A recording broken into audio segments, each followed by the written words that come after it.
So we're remote. We're not going to be walking anywhere. Still want to use it. So how can I take the wonderful elements from this brainwalking exercise and still kind of keep the energy high and keep the motivation high within it?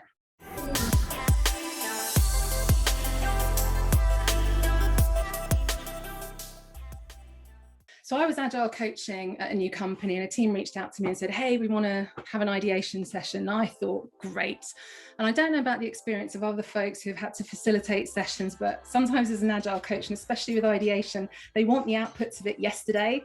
So I need a technique that I can pull out the bag really, really quickly. And I thought brainwalking feels like something I can whip out really fast. The only other element here was that we were a remote company. Ooh, okay. So we're remote. We're not going to be walking anywhere. This is such a great technique, right? I still want to use it. So how can I take the wonderful elements from this brainwalking exercise and still kind of keep the energy high and keep the motivation high within it? So, all right, I've adapted it a little bit for remote working. So instead of having actual walls, I've got virtual walls. So what you're looking at here are some screenshots from a Miro whiteboard.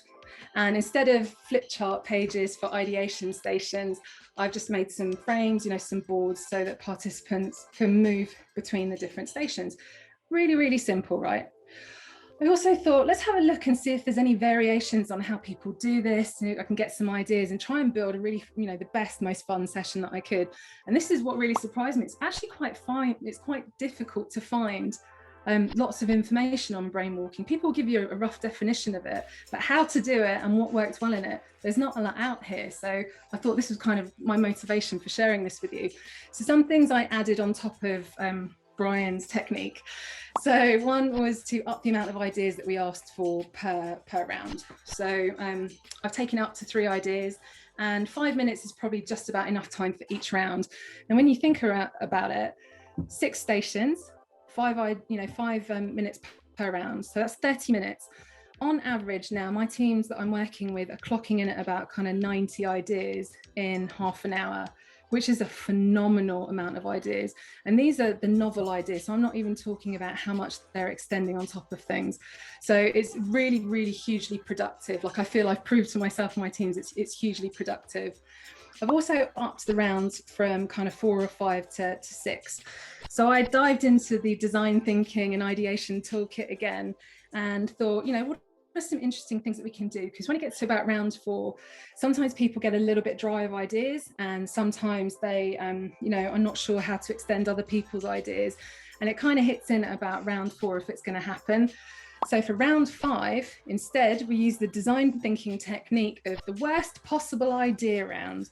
Now, in the worst possible idea round, we're going to think about how can we make the problem that we're trying to solve even worse, right? How can we really destroy the user experience or just create really, really awful functionality?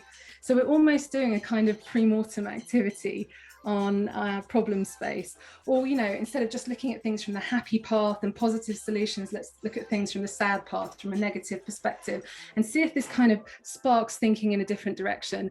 So this is a really fun round where people do really go nuts and probably write some of the funniest implementations that I would love to see happen, to be honest.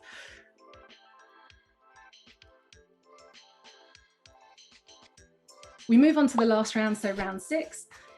You have a look at what's in front of you, these terrible ideas. Now it's your job to think of ideas to fix them. And sometimes you can pull out some really, really novel ideas that you would never have thought about otherwise.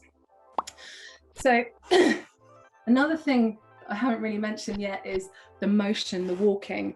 So, okay, people's eyeballs move between the stations and their cursors might move between the stations, but there's something that needs to kind of replicate the energy of walking around the room.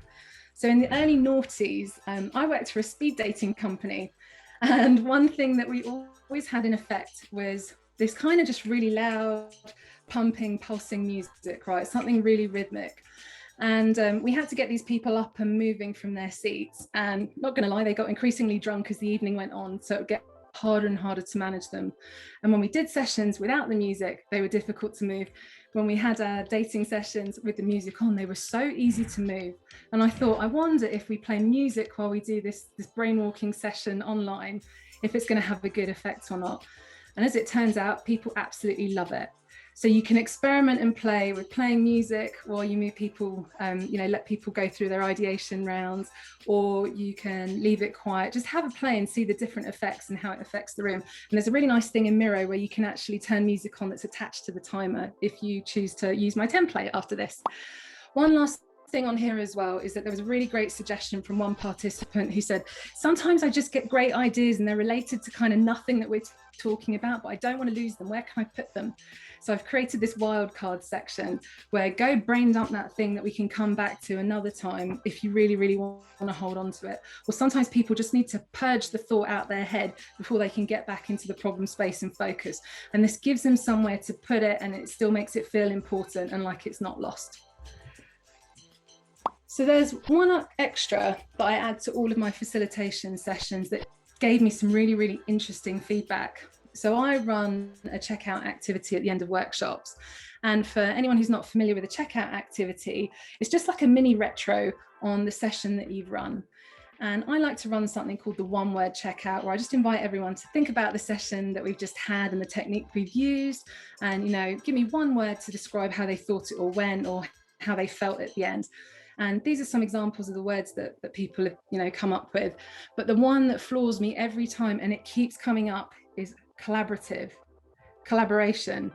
But we're not actually speaking to each other. How are we collaborating? And it's something about being synchronous together in the room and being in this asynchronous activity, the ability to have time to think and look at what someone else has written, and then being able to interact with that idea. Now, there might be an experiment here to test if you can go more asynchronous with this, but I would say don't do it. There's something really powerful about everyone in the room together, having the shared experience together, feeling kind of the joy and the fun of it together, that keeps it feeling really, really super collaborative. For me as a facilitator, the facilitation lift is really light. So this is a really nice one that it doesn't take a professional facilitator to do. Anyone in the team can run this, right? It's that simple.